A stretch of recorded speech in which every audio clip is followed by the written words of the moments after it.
This is the Chuck Says Words podcast with your host, Chuck Jackson, a show dedicated to navigating the complex world of building a service-based business, finding and leading successful teams, and not getting in your own way. Whether you are bootstrapping or have a plethora of investment cash, business is hard. So if you're ready to explore ways to make it easier, hear some wild stories, and walk away with some great anecdotes, then join us. This is where Chuck Says Words. Now, your host, Chuck Jackson. Okay. Well, good day, everybody. My name is Chuck Jackson. I'm your host, and this is the Chuck Says Words podcast, aptly named after me. I am the founder and CEO of a small consulting firm in the human services and healthcare realm, 9 Mitchell Consulting. If you go to LinkedIn, you can type in 9 Mitchell Consulting into the search bar. You will find us. Feel free to hop in there, engage with us, chat with us. And if you ever got any questions about your healthcare or human services business, feel free to shoot it to us. This is going to be our 4th episode, right? And we do have a tiny listenership, and that's delightful. So what I'm actually going to take the opportunity to do, if you've been here for all 3 previous episodes, or this is your 2nd episode, or even if it's your first, our marketing guy, his name's Raheem, he suggested that I spend a little bit of time talking about, quote unquote, how Chuck became Chuck, which I find wild, talking about myself in the third person, but I think we're going to forego a case study today, and we're just going to talk a little bit about some of my trials and tribulations in the healthcare world, specifically the compliance and regulatory side of it, and, you know, how we got here, what led me to starting and founding my own consulting firm, and why we do that. And we'll talk a little bit about our mission. And, you know, I've got a couple of stories in there that really led to how I got here, right? And I think if you've listened to just a couple of episodes, chances are you might be a little bit interested in that, right? And so I just want to take a little bit to talk about that. So it really all starts right around the midway through college. I'll be the first one to tell you I went away. I'm from a small town, Oswego, New York. It's right on Lake Ontario. If you're familiar with the shape of New York, it's like a dog leg. I like to refer to Oswego as the armpit of New York. It's that little bend where where the shore of Lake Ontario starts going north towards Canada. Oswego is not really an armpit, but it's funny for some of us townies to joke about it that way. But anyway, so I'm from a small town, 12,000-ish people or so. I went away to college, went north, went to a place called St. Lawrence University. And let me tell you about my first semester at St. Lawrence. I pulled a hot 1.55. I missed 23 out of 25 economics classes. Like it was not a good start to college. And long story short, I ended up back home, Oswego State.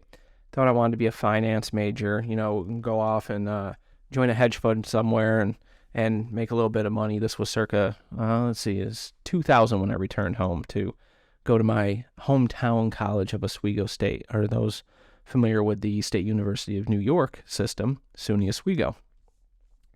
And I spent another year taking some of the initial business courses that I need to take a couple of those other credits that you need to take in order to graduate that are not necessarily in your major. Things like religions in African history and the history of organized crime, and that very important Music 101 that I had to take in order to get a finance degree. But anyways, I soon lost interest in that, and I had done some work at a local a local hospital that had a mental health wing, and I had done a little bit of work there, and I had some family members that had some addiction issues and mental health issues and developmental disabilities and things of that nature. And so like my heartstrings were pulling on me to go in another direction. So I ended up joining this joint program of study, philosophy and psychology together. So I have a bachelor's degree in philosophy and psychology, right? And what it was really focusing on those pieces of philosophy that had to do with the brain, the mind, the soul, things of that nature that kind of inform the neuropsychology path, right? And as soon as I loved the program, it was outstanding. Learned a lot of outstanding things on how to understand people and the human condition, right? But after I finished my undergrad studies, I moved out to Arizona. I had some family out here and fell in love with it. Came out a couple of spring breaks and moving out here for graduate school. I thought I wanted to be a sports psychologist as a former high school athlete and still a pretty good amateur athlete. I thought I wanted to work with athletes. Well, a year into that program, I realized sports psychology was not going to be for me. And that's because I didn't have the temperament to sit and listen calmly and politely to other people's problems and give advice 5, 6, 7, 8 hours a day like all of the other counselors and psychologists and psychology residents that I had met to that point were doing. But I certainly had an apt for the administrative side of the field, right? So I ended up leaving that program. I went out into the workforce. I worked in the behavioral health industry for quite a few years in the Phoenix, Arizona metro area, and spent a little bit of time as a case manager and clinical liaison for what we call the REBA out here. That's the Regional Behavioral Health Authority. That is the public funder of behavioral health services in Maricopa County. And I learned a lot of things. And then I eventually made my way to the Arizona State Department of Health Services in licensing. And I licensed behavioral health facilities, worked my way up there into a supervisory management role, did some training of other staff and providers out there in the industry and whatnot. And I spent almost a decade there. And that's really where the shift from direct care, which was early in my career, and, a little bit of that, I was halfway through my master's in counseling piece of my PsyD program before I decided to leave. So, I had this background on the direct care side, but now I'm working on the regulatory side. And I really did have a knack for that. I eventually did leave the Department of Health and then founded this consulting firm, Nine Mitchell Consulting. But for the first few years, it was always just a little bit of side business, get some referral work, help some people out while I had a day job. And that day job, I just progressively worked my way up on the private side of things into being a chief administrative officer and a chief compliance officer. And eventually, COVID showed up, right? And when COVID showed up, a lot of places were going out of business. A lot of people were not being able to be seen in person. A lot of places had difficulty implementing telehealth programs, both the software and the behavioral administrative aspect, right, of implementing it when you don't have the infrastructure in place. Lots of turmoil in the healthcare and human services industry, right? And so what COVID really allowed was me to evaluate with a very close personal friend. His name's Corey Brown. He is also basically our lead consultant in the Arizona, the Southwest market. I'm going to invite him onto the podcast for episode number 5, and so you'll get an opportunity to meet him as well. And from there on, I'll invite other of our staff onto different episodes, and we'll also interview some of our clients, some of our colleagues out there in the industry and whatnot. We had to make sure that we got a little listenership before we did that, right? But the point is, we got to talking about it, and we had an opportunity to work with an old colleague who was opening up their own place, and we had the opportunity to work with them, and we did, and we realized it might be time as a couple of 40-year-old people to start this as a real business, and so we did. We had a couple trials and tribulations here, as any business does, but we've been able to weather the storm through the second half of COVID, year 2 and year 3 basically, and into now. And we've been able to bring on some additional really talented staff. We're still a small team of 6, and we do focus a lot of our efforts on the business and administrative side of behavioral health. That's about 70% of our business. But we also work in specialty medical and primary medical care. We do a lot in what I refer to as the medical behavioral hybrid models, such as detox facilities, inpatient behavioral health facilities, a lot of outpatient residential facilities. And the things that we focus on are a lot of our clients are startups. They're young. They don't really know what they're doing. So we help them everywhere from just their business planning to helping them secure investors. We're even making the step in towards the marketing aspect, the web design, websites, SEO, social media marketing, and whatnot to help a lot of these young startups. But the goal here is to make sure that the people that we help are able to learn from us so that they don't need us forever. That was always one of the most important things to me when we started this company, and that was, I do not ever want to engage a potential client in the way that the big four do, or the big 8, or the big 12, whatever you want to call them. The largest consulting firms in the world, and specifically housed in the U.S., they have a long tendency to charge an arm and a leg to send a consultant out 4 days a week for however long the project is, and they only work on that project, and they don't do a great job of teaching the staff on site at those places how to keep up after they leave. So what ends up happening is they keep getting recurrent work. And my goal has always been to help for a finite amount of time, teach you what you need to know so that you don't need us anymore. And we're getting very, very good at that. And it's different because we don't compete with the Mercers and McKinseys and Accentures of the world.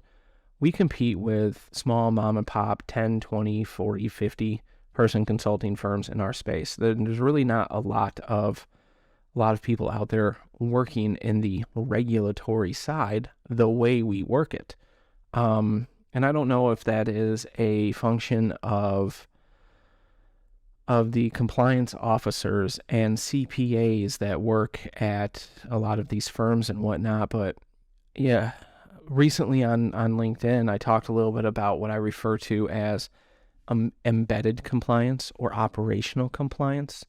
And in today's world where payer rates are being squeezed down, but the cost of doing business is going up drastically, we need to keep finding ways to cut costs, but still give a high quality product in the healthcare and the human services industries. And one of the best ways that I have found to do that in most organizations is to build an embedded compliance plan.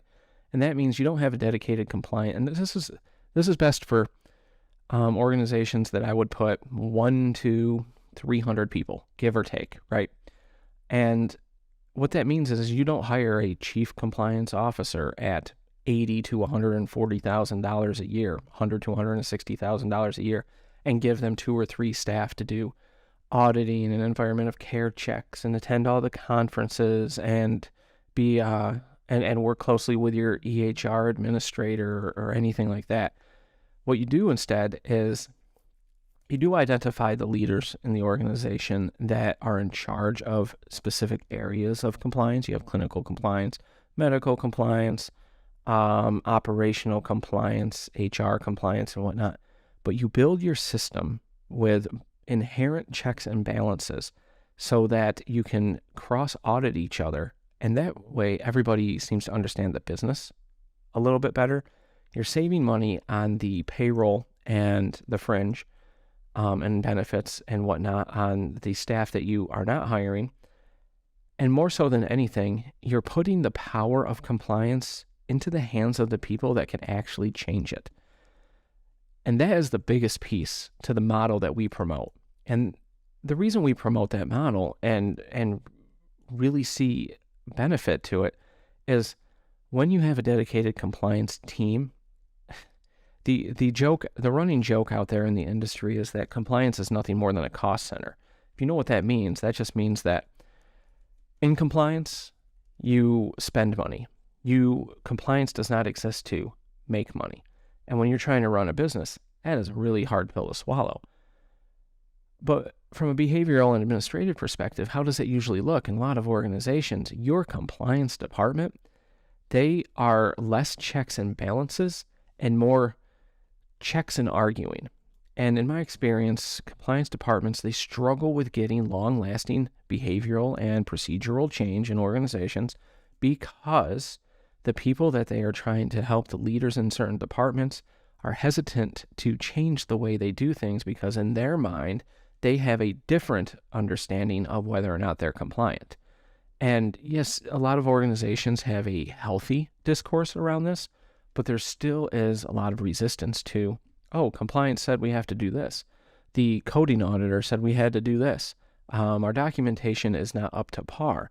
Our environment of care needs A, B, and C.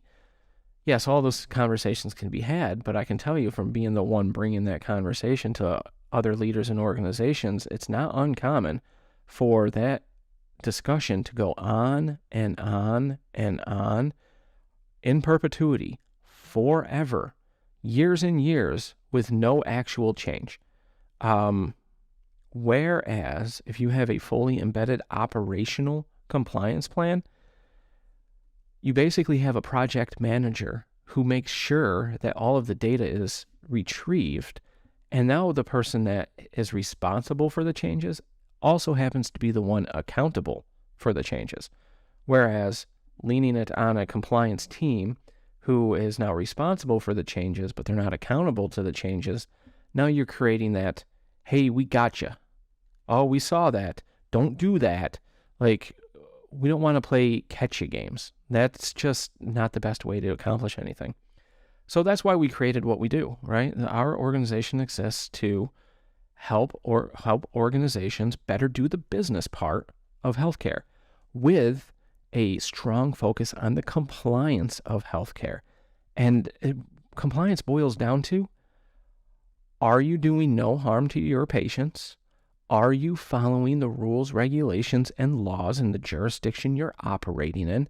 And are you billing correctly, not committing fraud or abuse, and doing the work that you're supposed to be doing, that you say that you're doing? Compliance is actually really easy.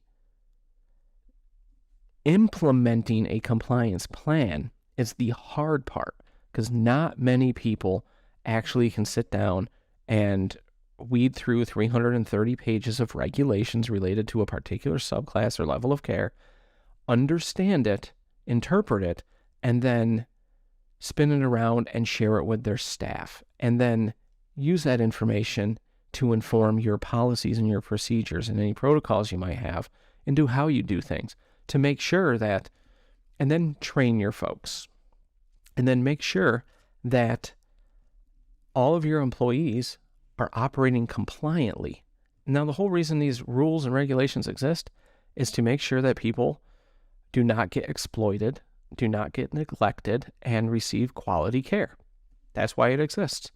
They wouldn't exist if in our economy, in our capitalistic economy and current health insurance market, if people did not commit fraud and did not lie about the things they did and did not bend rules or ignore certain things or not do the thing that was medically necessary or give care that is unneeded simply to increase their revenue. These are a lot of behaviors that people have done out there in the world many, many times. If you ever want to see it, as an aside, you can just search the Office of Civil Rights penalties and find all kinds of things in there. Also search the Office of the Inspector General healthcare penalties, and you will find just lists and lists and lists, millions and millions and billions of dollars that people have fraudulently billed for because they either didn't do the service, they did it wrong, they did more services than they need to do, but they were maximizing revenue, not focusing on patient care. And that's why these rules and regulations exist.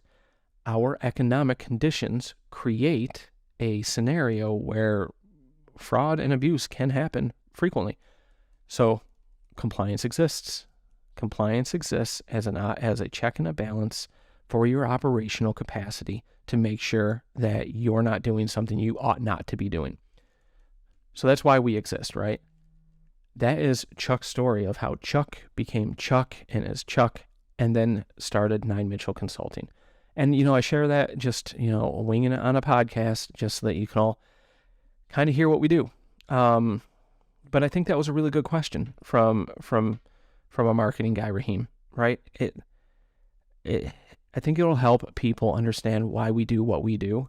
We have an unofficial mission at Nine Mitchell Consulting. Maybe it's more of a vision. I don't know. The reason it's unofficial is because we're not quite sure if it's a mission or a vision. But what we like to say is that we exist so that our goal is to help 1 million patients receive better care. Now, we know that we're not the ones giving the care, but we need to help enough organizations, and we cater specifically to small and mid-size organizations, a lot of startups, a lot of really fast-growing but small organizations that haven't been in business a long time. That's our bread and butter, and we have to help a lot of them in order to help 1 million patients, right? So that's why we exist. That's what we hope to do, is to make sure that you are operating a successful, profitable business in the healthcare or human services space while maintaining the highest level of compliance that you possibly can. One of our other taglines that I've used before is that we want to help you achieve your dream of being a business owner and helping people and providing good care. But we also want to do it in a way that when you achieve that dream, it can't be taken away from you because of some lack of compliance, right? Follow the rules. We will help you figure out behaviorally and procedurally how you can do that. Okay, so rambling over. That's who I am. That's what we do. I'm not going to skimp on your tip of the episode. And so on our way out, let me just share. This week's tip is actually really simple. And that is just a quick little discussion on what consent in healthcare and human services is. What is consent? There's two types. There's two main types. There's general, and then there's informed consent. And I can't tell you how often this conversation comes up where people think, oh, if I just do informed consent, then that covers general consent as well, right? Well, no, especially in industries where there's a counseling component like mental health, behavioral health, substance use disorder treatment. General consent is you getting consent from the patient, or if you are the patient, you giving consent to receive treatment from that provider, whatever that treatment looks like. Informed consent comes into play when the treatment has some type of added and very, very clear potential dangers. And so a lot of places where you see informed consent added is in relation to certain medications, psychotropic medications that can change your brain chemistry. Those generally need informed consent. Pain medications, the opioid-based medications, those need informed consent. If you're in the medical side of things, you get informed consent when you're going to do any kind of surgery. You can go to a dentist and sign a general consent to treatment, and they'll do very basic things that don't require putting you out. Like they'll clean your teeth, they'll give you x-rays. But if they're going to do some type of surgery, they're going to get your informed consent because they're going to start poking you and prodding you and cutting things out, and it can get pretty hairy in there. So it's every level of care. So the best I can do right now is recommend to anyone that is confused about general consent and informed consent is to type these words into the Google search bar. And you'll learn very quickly that when I want to share a resource, I want people to read more than one. And that's why I say type this into Google. Type in general versus informed consent, Joint Commission. They have a couple of articles, the Joint Commission, that they've released over the years that talk explicitly about general consent and informed consent, both in the medical and the behavioral health world alike. And their resources are outstanding because they base their standards on best practices in the industry.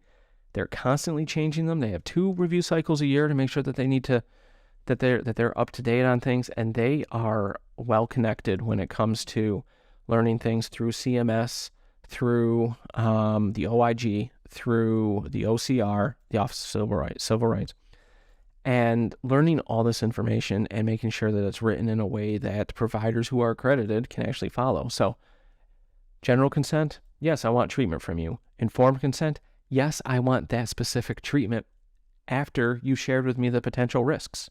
That's the difference. Check it out. Google General versus informed consent, joint commission. You'll get a lot of good resources on this. If you ever have any additional questions, find us on LinkedIn. Type in 9 Mitchell Consulting in the search bar. You'll find us.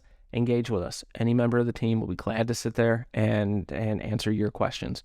We love engaging with folks about things like this. So with that, episode 4, I think we're done. Hope you all have a great day. Thanks for tuning in, and until next week. All topics discussed on this podcast were for information purposes only. Please seek a licensed legal or medical professional whenever necessary.